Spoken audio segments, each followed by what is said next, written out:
박성재가 끝까지 선을 넘으려는 걸까요? 아니면 모두가 놓친 균열이 이제야 모습을 드러내는 걸까요?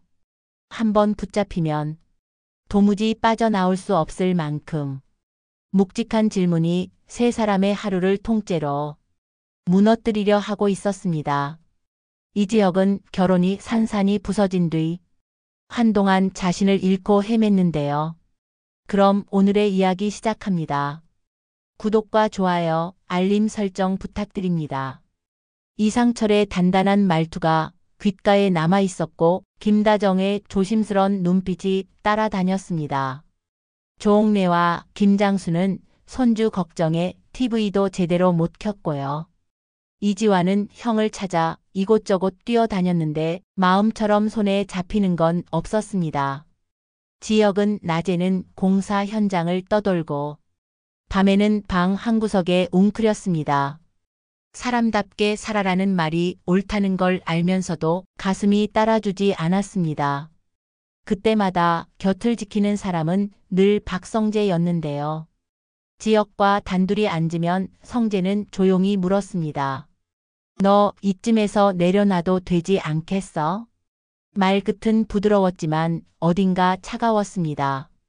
처음엔 농담 같았고 그 다음엔 위로 같았는데 끝내 독이 되어 귀에 박혔습니다. 지혁은 그 말의 방향을 늦게야 알아챘습니다. 지은 오는 성재의 다정함에 여러 번 기대었는데요. 카페 마감 시간에 맞춰 들고 오는 따뜻한 차, 가끔 건네는 힘들면 내게 말해라는 말, 흔들리지 않는 낮은 목소리가 잠깐은 의지가 됐습니다. 그런데 어느 날부터 은호는 성재의 시선이 다정함을 살짝 넘어서는 걸 느꼈습니다.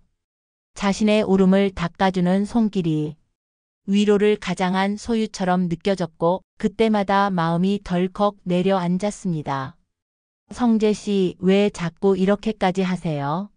라고 물으면 성재는 늘 웃으며 말했는데요. 널 지키고 싶어서. 그래, 네가 무너지면 내가 같이 무너질 것 같아서. 말은 예뻤지만 끝에 매달린 그림자는 짙었습니다. 어느 비 오는 저녁, 성재는 지혁에게 잠깐 바람이나 쐬자고 했습니다. 해안 절벽이 내려다 보이는 곳이었는데요. 파도 소리는 묘하게 사람을 끌어당겼고 비는 점점 굵어졌습니다. 성재는 옆에 선 지혁에게 낮게 말했습니다. 넌 충분히 싸웠어. 여기서 놓아도 아무도 널 비난 못해. 그 순간 지혁은 이상한 평온을 느꼈습니다. 다만 발밑에서 자갈이 미끄러지며 번개가 어둠을 쪼갤 때 그 평온이 함정이란 걸 깨달았는데요.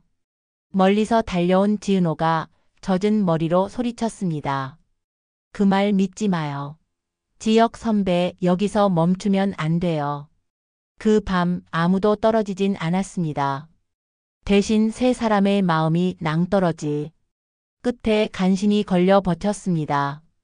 그 뒤로 이지환은 성재 주변을 조용히 살폈습니다. 차를 몰아 박영란을 모시고 다니던 이지환은 우연히 성재가 누군가와 통화하는 걸 듣게 됐는데요.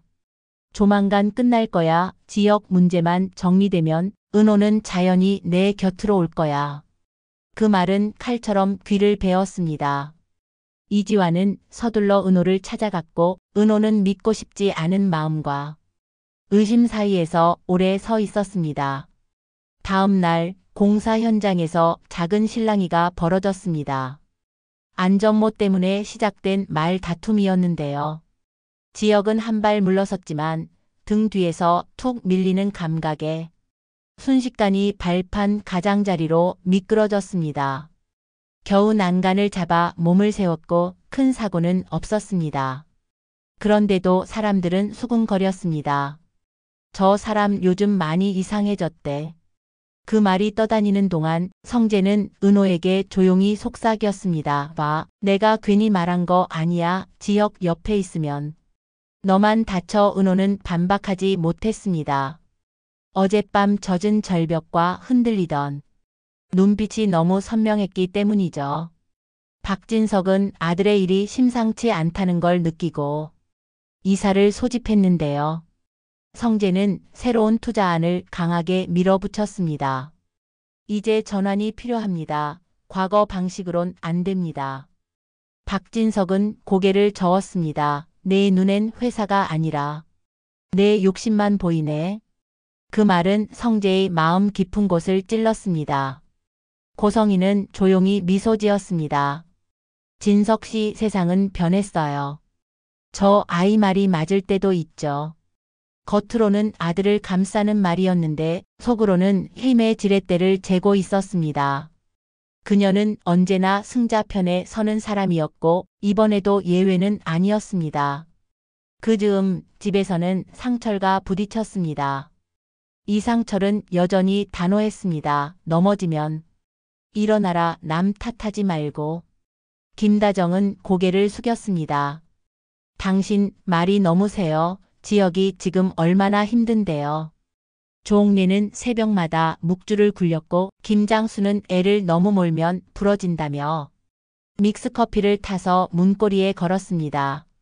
이 집의 따뜻함과 고집은 늘 함께 움직였고 그래서 더 아팠습니다. 지은호는 더 도망치지 않기로 했습니다. 카페 문을 닫고 지역을 찾아가 말했는데요. 당신이 무너지는 걸 더는 보고 있지 못하겠어요.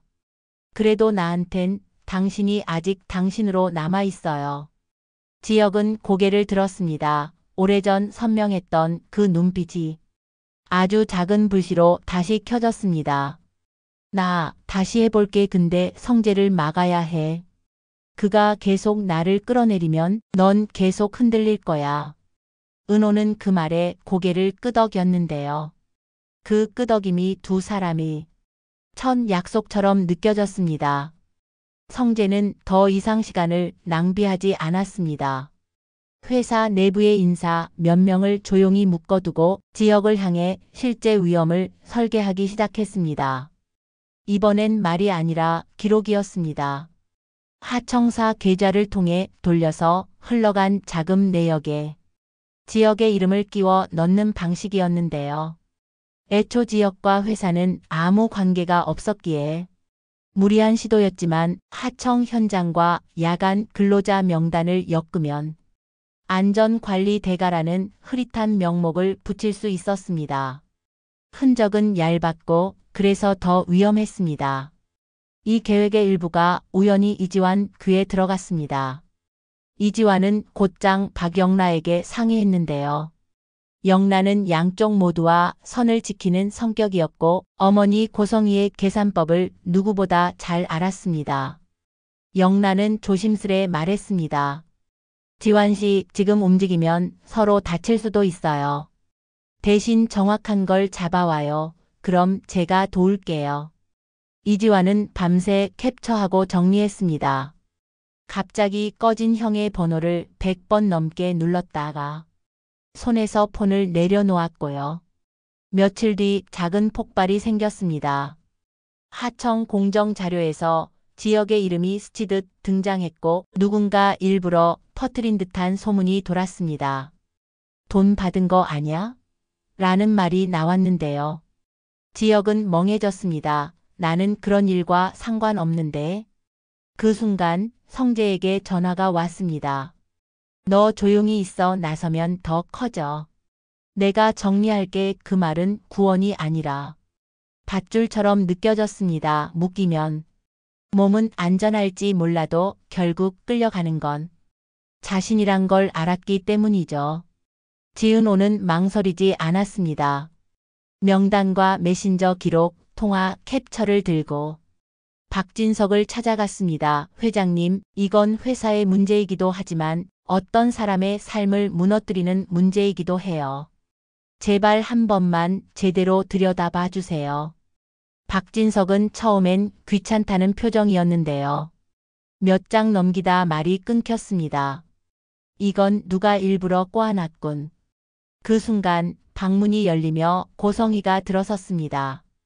그만 보세요. 당신은 지금 아들을 의심하고 싶지 않은 마음과 회사의 체면을 지키고 싶은 마음 사이에 있죠. 그러면 늘 나쁜 선택을 하더군요.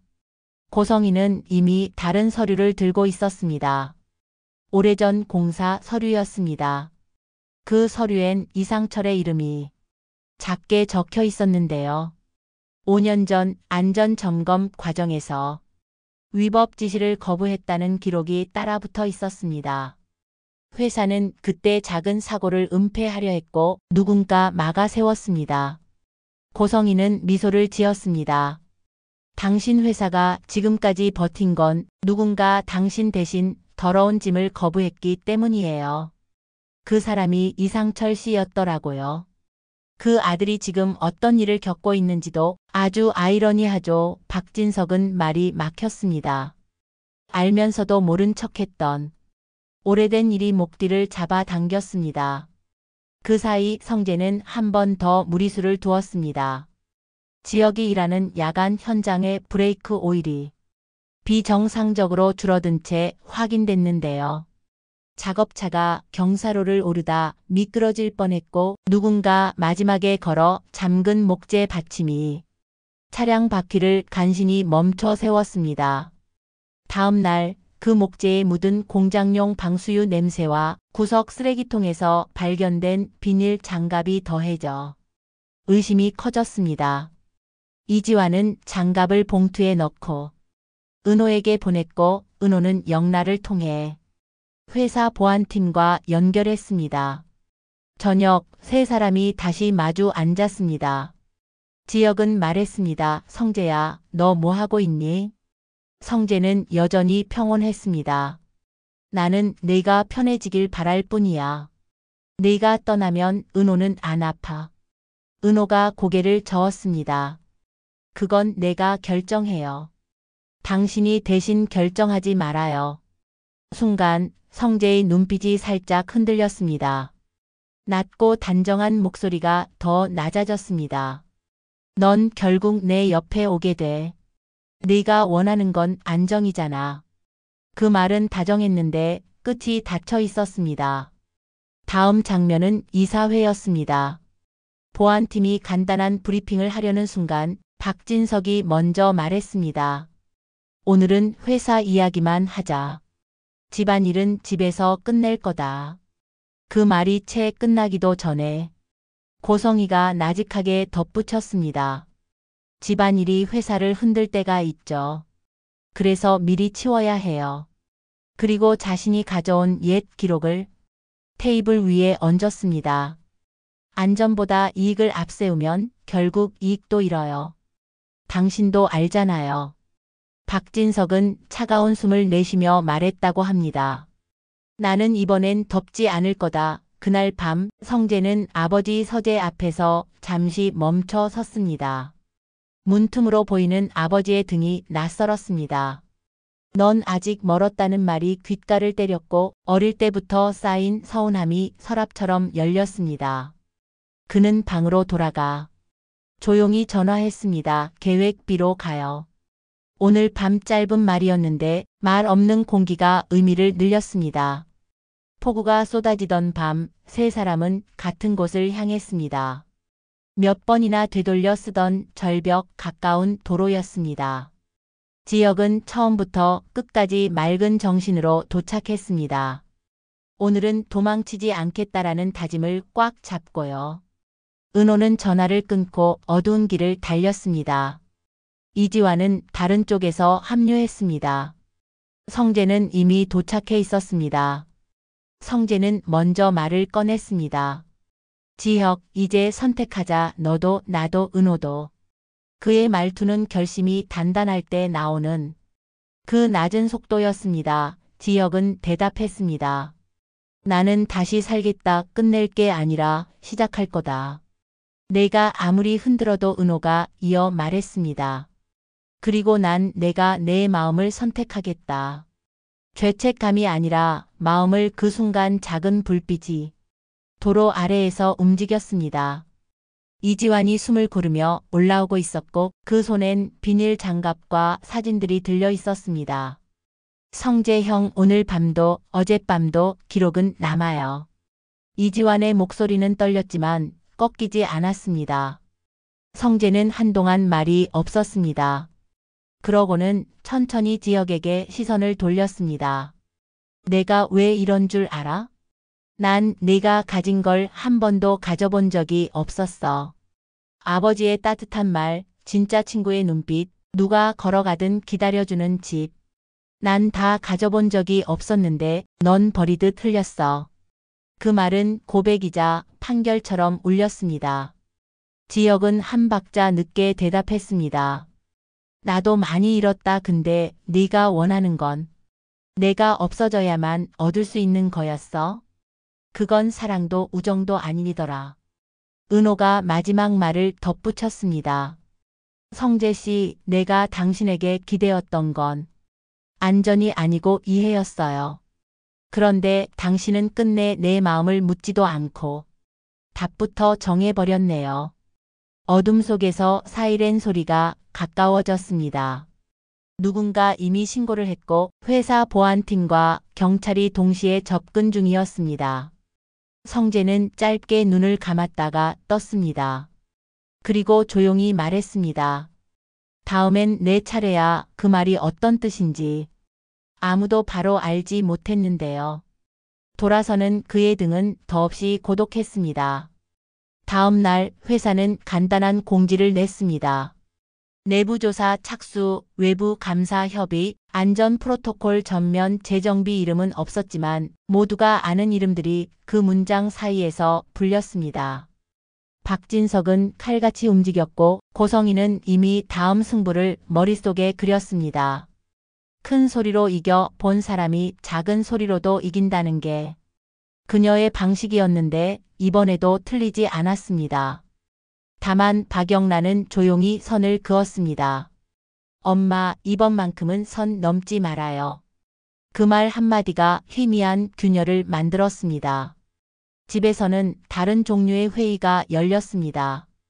이상철은 뜨거운 물로 머그컵을 달궜다가 한동안 말없이 내려놨습니다. 지혁아, 네가 돌아오든 말든 난 그 말만은 지킬 거다.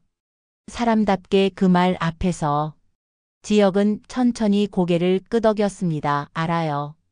이제 그게 뭔지 조금은 알겠어요. 김다정은 화분을 창턱에 내놓으며 웃었습니다. 밥 먹자. 아무 말 말고 종례는 두 팔을 벌렸고 김장수는 헛기침을 했습니다. 작은 집에 작은 온기가 퍼졌습니다. 며칠이 지나자 사람들 입에도 변화가 생겼습니다. 그 사람 다시 일한다더라. 눈빛이 달라졌대. 소문은 늘 가볍게 시작해 어느새 무게를 달고 앉습니다. 지혁은 하루하루 손을 움직이며 마음을 세웠습니다. 흔들리면 흔들리는 대로 다시 중심을 잡는 연습을 했습니다. 그게 살아있는 사람의 방식이었습니다. 지은 오는 카페에 새 메뉴를 올렸습니다. 새벽에 직접 만든 시럽을 섞은 따뜻한 음료였는데요. 첫 잔은 자신에게, 두 번째 잔은 문을 열고 들어온 손님에게, 세 번째 잔은 약속이 잡히면 건네려고 뒀습니다. 그 약속이 누구와의 약속인지 굳이 입 밖에 낼 필요는 없었습니다. 마음이 먼저 알고 있었으니까요. 그 사이 성재는 조용히 사라진 듯 보였습니다. 출근도 식사도 약속도 줄었고 집에선 방에 오래 머물렀습니다. 그러나 멈춘 건 아니었습니다. 변호사와의 통화, 오래전 거래처와의 짧은 만남, 익숙한 옷과 낯선 표정. 그는 자신만의 계산법으로 자신만의 결말을 준비하고 있었습니다. 누구도 모르는 결말, 심지어 자신도 전부는 모르는 결말이었죠. 마지막으로 세 사람이 같은 공간에 선 건 어느 조용한 오후였습니다. 허탈할 만큼 평범한 시간대였는데요. 지혁은 먼저 말을 꺼냈습니다. 나는 네가 돌아오길 바란다. 성재야. 하지만 지난 길로는 돌아오지 못한다. 은호는 이어 말했습니다. 나도 내 자리를 지키겠다. 누군가의 그림자나 방패로 살지 않겠다. 성재는 한참을 서 있었습니다. 그리고 짧게 웃었습니다. 알겠어. 그럼 각자 가자. 각자 끝까지. 그날 저녁 작은 알림이 떴습니다. 회사 공시 중 하나에 특정 본부장의 직무가 일시 정지된다는 문장이 담겼습니다. 이름은 없었는데 모두가 아는 이름이었습니다. 동시에 또 다른 공지가 떴습니다. 안전체계 전면 재정비에 착수한다는 문장이었고 마지막 줄에 외부 시민 제보와 내부 정직한 보고에 감사한다고 적혀 있었습니다. 그 정직한 보고의 한 줄, 아주 오래전 서류 안쪽 여백에 적혀 있던 작은 서명이 이번엔 누군가의 등을 떠밀어 앞으로 나오게 했습니다. 밤이 내려앉은 뒤 성재는 차 안에서 눈을 감았습니다. 바다는 멀었고 빗소리는 없었습니다. 조용한 어둠 속에서 그의 전화기가 진동했습니다. 화면엔 짧은 문장이 떠 있었는데요. 다음번엔 네가 내 마음을 먼저 물어봐. 발신인은 표시되지 않았습니다. 아마도 읽히지 않을 문장이었고 그래서 더 오래 남는 문장이었습니다.